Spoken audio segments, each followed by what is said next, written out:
Nabisto sa pagdinig ng Senado na paso na pala ang SEC registration ng grupong nanguna sa pagpapipirma para sa People's Initiative. Tila naghugas kamay din ang isa sa mga abogadong nakapangalan sa signature campaign sa pangakong ayuda ng kanilang pinapirmahan. Grabe itong nabuking na naman nila, oh. Wala pala, hindi rehistrado sa SEC. Nasa frontline ng balitang yan si Mean Los Baños. Itong mga tao ngayon, hinahanap na yung saan nila i-claim yung card na pinapromise sa kanila. Sorry. Ha? Nagsorry si Attorney Anthony Abad nang humarap sa pagdinig ng Senado kaugnay ng umano'y bayaran sa pagpapirma sa People's Initiative para sa charter change o pag-amyenda ng saligang batas. Isa si Abad sa mga petitioner at makikita ang pangalan niya sa pinaikot na signature sheets sa iba't ibang distrito para sa Chacha. Nasa pagdinig din ang ilan sa mga pumirma sa petisyon pero gustong bawiin ngayon ang kanilang pirma. Nalinlang daw sila sa 1,500 pesos na pangakong tulong. Pero giit ni Abad, wala siyang alam sa alegasyong suhulan. Hindi rin daw siya miyembro ng grupong pirma o People's Initiative for Modernization and Reform Action na siyang nanguna sa pagpapapirma sa People's Initiative. Advisor lamang daw siya ng grupo dahil advokasya niya ang charter change. You have no involvement, but you are the single name on the signature sheet. Grabe, Because of no? the alphabetical order of the petitioners, my name was put at the top. Gaya ng grupong pirma, nakausap din daw ni Abad si House Speaker Martin Romualdez. Did you also meet with Speaker Romualdez? I met him also. I just accompanied Mr. Oñate and Kong Rufus, and well, he just thanked me for participating. Giit niya, wala siyang alam sa nilalaman ng ipinakalat na signature sheets. Sagot mo lahat. Fraud, pati yung panliling lang, pambobola, yung suhol, yung pera ng gobyernong ginamit. Kaya mo lahat yun. I did not join this to engage in fraud. Nangyari na nga eh. Ang daming nag-testify na gano'n ang nangyari sa field. So pananagutan mo yan. I'll address it. Kinwestiyon naman ng mga senador ang grupong pirma kung bakit hindi direktang nakasaad na pag-amyenda sa economic provisions ang nakalagay sa signature sheets. Katwiran ni pirma lead convener Noel Oñate, that will be decided by the Constituent Assembly. Technically, hindi niyo pa ho alam kung anong gusto niyong palitan sa Constitution. Basta ang importante lang ho, maalis yung, ma-diminish yung power. Alam mo, eto dito booking na booking siya eh. Alam nyo ba sa People's Initiative, dapat nandoon mismo yung gustong i-amend sa Constitution? Nandun dapat nakasulat yun. Tapos ang sabi niya, it is for the committee to, dun sa mga ang magbabago. Kuya, naintindihan mo ba ibig sabihin ng PI? Ito, kinonfirm ko ito. Kinonfirm ko ito talaga sa mga abogado. At talagang ang sabi nila, kailangan nakalagay dyan. Kasi yun na nga yung pinirmahan ng tao eh. Hindi mo sinong gago na pipirma na walang laman? Oh, halimbawa sa kontrata, gagawa ka ng kontrata. This contract is between Mocha Girls and the producer. Oh, ito. Tapos walang laman sa gitna. Tapos sa baba, signature ko at saka signature ng producer. Sinong tangang gagawa nun? Diba? Dapat po nakasulat na kung ano yung gustong i-amend sa Constitution. Remember, ang PI ay kailangan amendments lang. So dapat nakalagay na dyan kung ano yun. Yun yung People's Initiative dapat. Iba ho yung CONA sa CONCON. Actually, may mali nga dito yung grupo nila Mark eh. Si Mark Modus of Manila. Discuss pa ng discuss ito. Hindi naman maintindihan. Kasi daw, ang sabi doon, sabi ng group, ito ni Mark, pati yung mga tatanga-tanga niyang followers, sorry pero totoo boboto rin naman ng taong bayan in the end. Tama naman sila na boboto rin yung taong bayan in the end. But, ang magdi-decide kung ano yung pagbobotohan nila ay pag naayos tong PI ho muna tayo, wag na muna sa CONAS at saka CONCON, magkaiba ho yun. Sa PI, ang mag-aano niyan, it's either Senate President or the Speaker of the House. Dito, talong-talo kasi sa numero nga. Talong-talo ang Senate. So definitely yung Speaker of the House. Alam naman po natin na kontrolado ng Speaker of the House ang House, ang mga congressman, di ba? So in other words, sila ang magdi-decide which amendments ang isasama doon sa bobotohan. Yes, boboto ang tao, pero since hindi na nila maiintindihan dahil kulang na sa oras yung pagpapaliwanag. Kasi ang sabi nga sa akin ng mga abogado, dapat ipinapaliwanag muna yan. Kailangan tatanungin mo, ano ba problema sa konstitusyon na to? Ano ba yung planong i-amend sa konstitusyon? Ano bang mangyayari pag in-amend yung konstitusyon na yan, yung part na yan? Ibig sabihin, ano yung dadagdag o ano mangyayari? Ano ang bang masusolusyonan nito? Paano mo ipapaliwanag sa taong bayan yun? Tapos boboto taong bayan. In other words, in the end, wala na hong time para ipaliwanag sa taong bayan. At ang mangyayari dito, pera-pera na lang uli.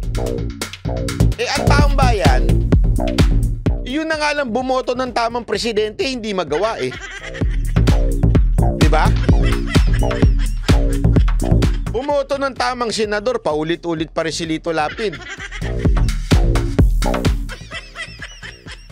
Bumoto pa kaya ng amendment sa Constitution without explaining to them and no enough explanation. Hindi sapat pa ang panahon. Ano sa tingin ninyo ang gagawin ng taong bayan na pagboto? Nga. Kung ano yung ibibigay sa kanila, yun na iboboto nila. Yun ang gusto kasi ng Kamara. Na daanin sa pera itong konstitusyon na ito. Dahil marami nga silang nakukuhang pera ngayon. Tapos ang sasagot ng lead convenor na pirma, na nagpapirma daw, hindi, pagdidesisyonan na yan pagdating doon sa Hindi ho, sir. Dapat pag nagpapirma kayo, dapat nandan yung details. Para hong kontrata yan para hong pipirma mo kasi gusto mo yung nakasulat. Gusto mo yung amendments na yon, kaya ka pipirma. Hindi mo nga maipaliwanag kung ano yun Of the Senate. Lumabas din sa pagdinig na pasuna ang rehistro ng pirma sa Securities and Exchange Commission noon pang February 2004. Ba't pa kinaladkad yung pirma? Bakit ginamit-gamit pa itong kalansay na korporasyon na patay na? Isa yan. Dito nabutasan sila. Wala na yung korporasyon, pasuna yung permit, wala na sila, dokumento, expired, in other words, for 2 years, and yet, sila pa ang tinap. Diba? Ito po yung observations ninyo. When we check the status of pirma, we knew na canceled na po yung registration. And we also knew that it would take a while bago po kami makapag-file ng petition for reinstatement. Sa pagdinig, siningil din ng mga senador ang grupong pirma kaugnay sa listahan ng mga nag-donate para sa kanilang TV ad na EDSA Puwera na nagsusulong ng charter change. Sa nakaraang hearing kasi sinabi mismo ng pirma na umabot sa 55 million pesos ang ginastos para sa naturang TV ad. Kalahati raw dyan ang galing kay Oñate at tumanggi na siyang pangalanan ng ibang donors. Nung pumasok sila sa ganitong advocacy, hindi pa dapat ready na sila and proud to say na ipinaglalaban nila itong charter change, itong People's Initiatives. Naniniwala po sila pero concerned po sila sa kanilang privacy at security. Nasita rin ng mga senador ang 26.7 billion pesos na pondo sa ayuda sa Kapos sa Kita o AKA program ng DSWD na hinala nila ay magagamit sa People's Initiative. Depensa ng DSWD, hindi sila humingi ng pondo para sa proyekto pero gagawa daw sila ng guidelines kaugnay nito. Yan ang hirap Alam mo, kawawa sila Alam mo, pansinin nyo to from the DSWD, na ginagamit ang pera ng taong bayan para mangulol ng mga Pilipinong pubirma dyan. Okay? Ito naman, nabuking pa. Diba? Nabuking pa, na paso na pala yung kanilang dokumento. Tapos, hindi pa nila alam kung ano yung pinapipirma nila sa taong bayan. Ipupusta ko sa inyo bukas na bukas. Mag-iingay na naman itong mga tuta ni Romualdez. Ipupusta ko sa inyo, sigurado ako dyan. Mag-iingay na naman yung mga yan. Ipagtatanggol na naman nila yung Panginoon nila. Kasi booking na booking. Kaya nga nila, di ba, sinasabi, bilisan nyo na, itigil nyo na yung hearing. Bakit? Nabubuking sila sa hearing. Yun ang totoo doon. Kaya ho sila pinatitigil, pinabibilisan, kasi booking sila. Habang tumatagal yung hearing, lalong nabubuking. Hindi to People's Initiative, Tambaluslos Initiative to. Sa totoo lang, kung magagaling sana yung... Kasi sana mga abogado yung mga nagtanong. Kasi kung magagaling yung nagtanong na senador, pasensya na ako sa mga ibang senador dyan, ha? Pwede yung mga follow-up question dyan is yung... ano ba trabaho nito? Nitong paano nakakita ng... Mantakin mo 55 million, gagastos ka dahil sa advokasya mo na pumirma ang tao? Sinong ginago mo, Brad? 55 million?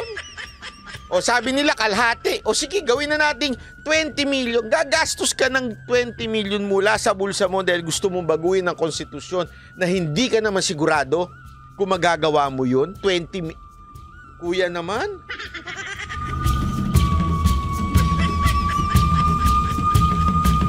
Wag naman tayo maglokohan dito sa Pilipinas. Hindi porket nanalo ang budol-budol. Pwede mo nang lokohin. Dapat nga tanungin dyan, ano ba negosyo mo? Ano ba trabaho mo? Ba't meron kang extra na 20 million para igasta dyan? Diba? Sino ka ba? Siguro kung si Ramon Ang yan, paniniwalaan ko pa. Diba? Kung si Manny Pangilinan yan, kahit hindi niya inaasikaso PLDT, paniniwalaan ko pa kasi may pera yan. Yeah. Pero sabi nito isa, sana nandun si Tolentino. Yun na nga, yung mga inaasahan natin, wala pa eh. O si Cheese, wala din.